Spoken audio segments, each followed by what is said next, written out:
content packages to the entire system of partners, of government structures, and those would be things like messaging, fact sheets, Q&A. It would even be things like a live read, so it can be used anywhere you want to. So if a civil society or a faith structure through their faith networks wants to make announcements in a church, for example, they've got a text that they can use. So that's very, very critical for us. So on this whole intergovernmental work, firstly, we do our own interventions, and we have a range of them, which are activations in communities, outreaches, community dialogues, community media engagements.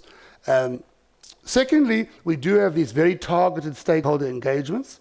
So traditional leadership structures are among paramount for us in that regard because of the issue that the PC you've raised. And I do assure honourable members that our relationships with the organised apex national structure of the Royal House, plus the provinces, plus the district ones, is very solid.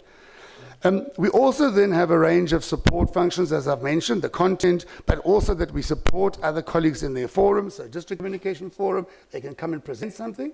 Or secondly, we then also go and train. So they'd say to us, look, we need some training on how to run a rapid response system. So we can descend to the DCF, the District Communicators Forum of November in Limpopo to do that training. And then there, just a few of those engagements you can see that we have. And then I thought I'd show this slide, Honourable Diko, because I know that the committee has asked a number of times. You see the others there, but could you see the 394?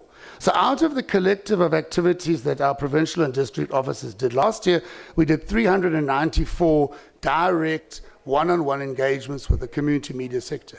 That could include bringing all community print together in a room where we brief them on one of the themes of one of the national strategies. 2, it could be an active community talk show where we are running a show that is local.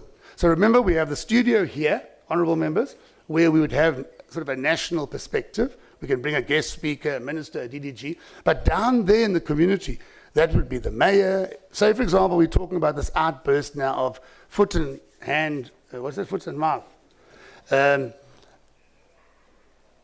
We would get the district health officer or a nurse or somebody from the municipality who's doing environmental health, and then the GCIS officer, and they would do that in that local. So this is what it is cost. We put in about our operation in that area of work has not got a huge amount of money, but the reach quite big. So I thought I'd share with you.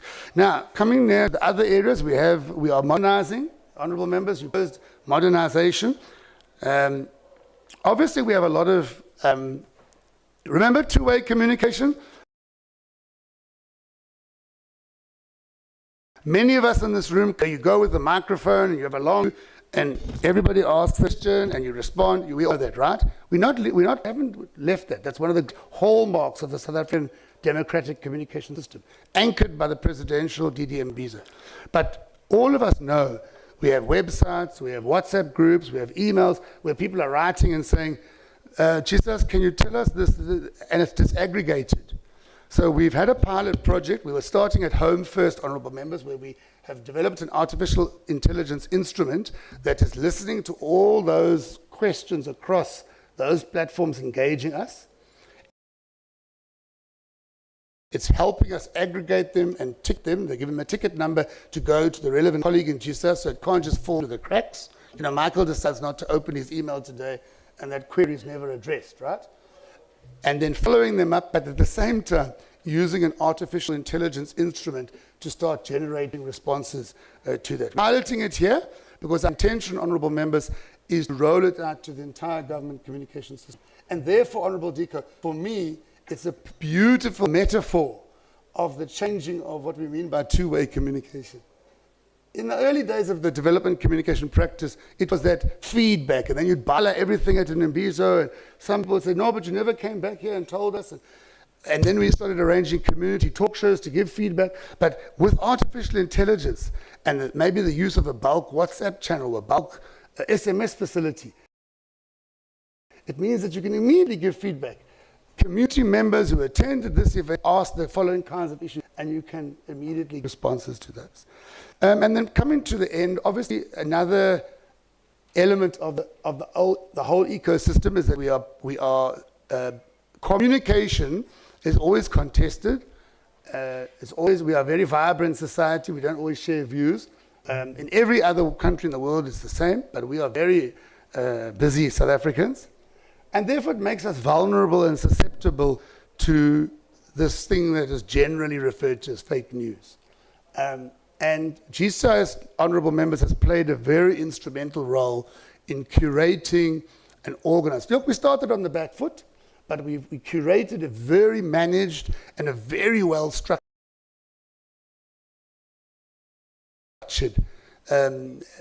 capability to respond to. We have, as you see the number 3, we have a whole range of stakeholders that we work with across the spectrum. CSR, Ask Africa, Fact Check, SABC's partnered with us. We've worked with the entire GCIS machinery that also does work. We monitor and identify misinformation. We've also quite big on looking for training and capacitation. The same colleague as the training, the work I've spoken of earlier, has a module on mis and disinformation, and we've had lots of sessions around that to different clients to help us understand this factor and this phenomenon and how we can manage it. So I'm not going to spend time there.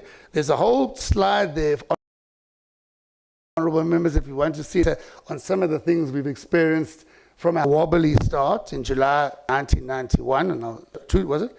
No, it wasn't 91, it was 2021. Sorry, I'll show you my thing in a minute. But you can see things that we've been subjected to, deep fakes, bots, propaganda, manipulation of people's images and things like that. So we are now kind of getting quite good at managing that. And there, as I mentioned to you earlier, we have that rapid response cycle on a daily basis for interaction into the colleagues at other spheres of government. What I do want to then just, perhaps on a lighter note toward the end, what we do here is once the message has been assessed and we've all agreed it's not okay, it's wrong, it's fake, we have a grading of different kinds of treatment for it. So we can stamp it fake, we can say it's incorrect and misleading, we can say this was an old story. So just, you all know the expression, the elephant in the room. Honourable Vilakazi, I think it's a tried and tested expression. So in July 21, there was this big, what do you call it, trending, Mr. Diko, trending thing that people were so angry and tlui, they'd torn because of certain things going on in our country, they'd pulled down the fences and these hippos had escaped and they were marauding the town. And upon checking, it was a hippo that had taken a great advantage of an open gate earlier in the year and had made his exit into the town.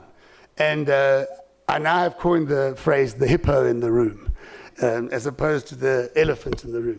But the point of it, on a serious note, is that it was fake. It was using an old photo to narrate something. And we stamp it and we push it out there.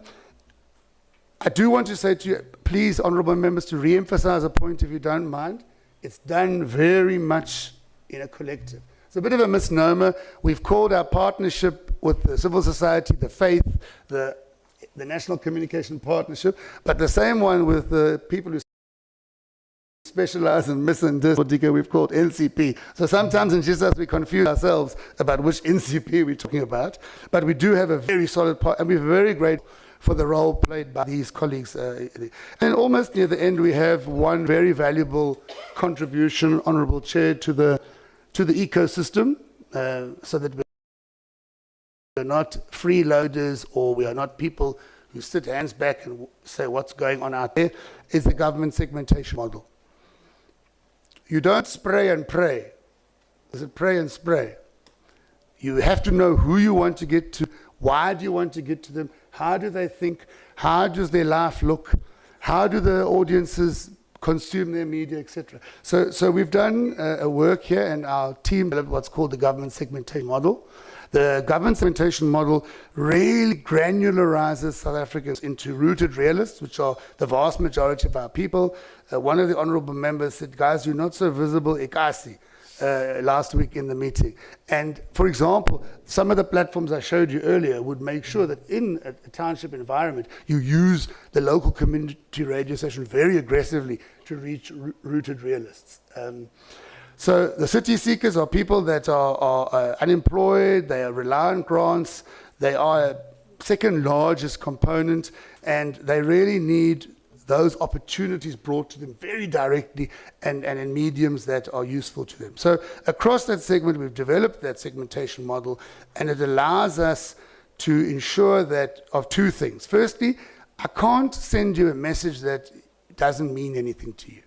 I can't send you a message that doesn't resonate with where you are as a person. That's not developmental communication. And then secondly, I cannot send you a message in a medium or in a way that is totally inaccessible to you. And then just lastly, we do have a contribution of our own set of platforms to the family of government communication. We have 4.3 million followers over a range of platforms there.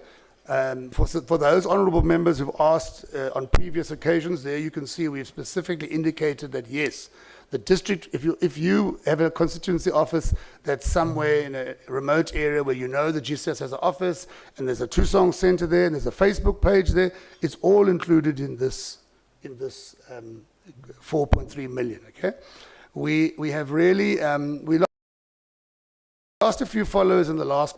But this is the nature of the beast. It goes up and down, and working on that will always bring new stories. Once you bring a big exciting new story, the numbers push up a bit. So you can see we had 8,000 posts over the quarter. The reach was around 79 million, and we're targeting by the end of the next 2 years 500 million reach organically. Now, organically is where you don't put any money into boosting it. So on this slide, you'll see we've done some work to try and boost our products. We started this year, Honourable Diko, with G20, because we don't want South Africans to think G20 is not for us. Something there that belongs to Trump, if he comes or not, or whatever. No, it's a huge opportunity for the repositioning of this country as a country that brings solutions to the challenges in the world. So we did some boosting of that, and it's going extremely well. We have our websites, all of you know, which are not only about us, but they are about colleagues with spheres of government, the inter-exchange of content and data. Obviously, sometimes, apologies, we do hit a bit of, the name of a person is outdated or an MEC changes, and we always try, I must say they really are good at quick, but it always helps when colleagues inform us so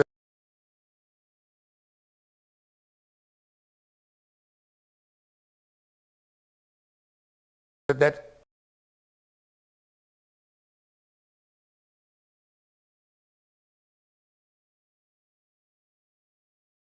contribute